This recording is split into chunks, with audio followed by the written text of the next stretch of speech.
the forearm there, you know. Give himself a little room. Well, it's kind of a veteran move, something we see Floyd Mayweather Jr. do quite a bit when he's on the inside. Of course. Big left hand by Judah. That was another solid jab and an uppercut. And he's in trouble. Right now, Judah trying to finish it. He does. He does. Judah puts Vernon Paris away. Paris got a nasty gush on his left eye. Doesn't know where he is. And Zab Judah impresses spectacularly tonight. Wow. It's been building and building. And Zab Judah explodes. Super Judah. His corner won't go out.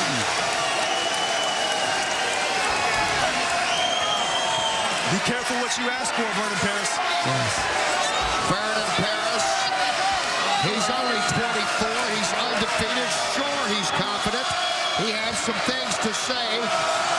And that was Zab Judah standing up, looking at the corner of Vernon Paris, saying a few things back, Freddie, after he comes up with the TKO. Yeah. And I mean, that was a long time coming. Emotions and passion is very high in boxing. And I tell you what, these guys both wanted to win very bad tonight. And Paris was not on Judah's level, and he proved it. And Paris had to learn a very hard lesson tonight in front of a national audience. Yeah. Judah closed out 11 of 16 power shots. You know, and I won't close the book on Paris. You know, I think he still could be a good fighter, but if he had discipline, he'd be a lot different person. But, you know, like his trainer told me, when he's in Detroit, he's just like, you know, he's a thug. You know. And I just think that Judah, you know, he's been in Paris' situation. He's been the young, cocky, hungry guy. He's been knocked out in a situation like that before. It's now Paris' turn. The shoe's on the other foot, and Judah is just a complete, solid, very good fighter, ready for the winner of Lamont Peterson and Amir Khan. Freddie, how do you feel about that? You know, it's a big fight coming up for me, of course, and, you know, we want revenge. But, you know, Lamont's a very tough opponent. It's a great fight. And then, you know, Zab against the winner of that is another huge fight. I mean, the 140-pound division right now is really, really on fire. And that was maybe a plus to see Vernon Paris come over and hug and congratulate Zab Judah. I mean, he has to. He talked a lot of stuff before the fight. He made it a point to tell everybody, you know what, Judah's nothing. I guarantee a victory. Those are very strong words coming from a young, hungry guy. You know, Judah showed him, listen, you're not in my level. Go back to the drawing board. We'll see you in the future, maybe. Well, a lesson certainly learned in the first defeat for Vernon Paris, who was 26-1 now. And let's see, how many more belts can Zab put around himself to prove his point here? You know what, I'm not sure that's even every belt he's ever won. It's not, and I tell you what, it looks like it's a little late, but he looks like a Christmas tree, Kenny. He does. He's got the red, the green, the black. He just, you know, he looks great in there with all those belts. I take my hat off to Zab tonight. He just fought a great fight, did a great job. Well, you know, for Zab, maybe this is a little bit still like Christmas. His first pro fight in Brooklyn. He comes home after that loss to Amir Khan, and he comes back strong with a vengeance. A TKO over that man, previously unbeaten Vernon Paris. And look, they found yet another belt to bring to Zab Judah. It's actually the Ring Magazine belt, which is the main one. Oh, he's got all kinds now. He is draped in hardware. Let's go to Joe Antonacci with the official time. Boxing fans, the time, 2 minutes and 27 seconds of round number 9. Your referee, Steve Willis, calls a halt to the contest. Your winner by TKO,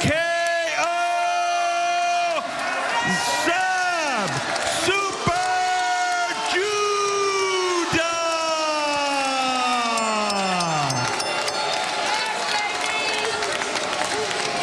Zab Judah decked out in his belts, and congratulations, getting congratulations from the corner as well of Vernon Paris as we take a look at how dominant he was, especially closing out with 11 of 16 power shots to register that TKO here in the night.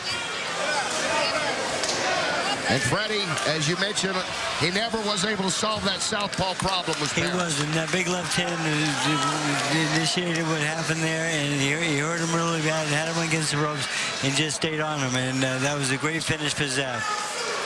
Barely hanging on after taking that first left, BJ. Yeah, he was. And you know what? To have that kind of hand speed still in power into the 8th and 9th round, it's very impressive. Zab came in 100% prepared, did a job, beat a top-rated contender, and proved that he's ready for elite opposition. Zab Judah, as he said, I'm not old, it's about longevity. I'm still viable, and he certainly shows that now in winning this IBF Junior Welterweight Elimination bout. His 42nd victory, 29th by way of knockout, and he's standing by with Chris. Zab, congratulations. It seems like every time you lose a big fight, you come back in style, and you did it again tonight. How do you feel about the way you fought tonight? First of all credit go to my Lord and Savior, Jesus Christ, for giving me the strength, for giving me the ability to just rebound myself. I thank him first and foremost. How do you feel about the way you fought? I feel good. Hold on, you know, I got so many belts. Let me get my mother in here to hold some of these belts. Come here, Emma. Hold one of these belts for me. They're getting kind of heavy now, you know what I'm saying? Like I said, I owe it all to God. I take zero credit tonight. God fought my battle. I prepared the temple, and he fought the battle for me. It was great. You said earlier that Vernon Paris is someday going to be a good fighter, but he wasn't yet. Did we see that tonight? Well, I mean, you know, he got into survival mode. I mean, it would have been an earlier, earlier domination, but he got into survival mode and tried to just block and move around a lot. So, you know, I had to use my jab and not get unfocused and go in there and display my talent of boxing, the ability that God had gave me. You're now the mandatory challenger for the winner of the Amir Khan-Lamont Peterson fight. You already fought Amir Khan once. What do you feel about your future? Those are two great fighters, you know.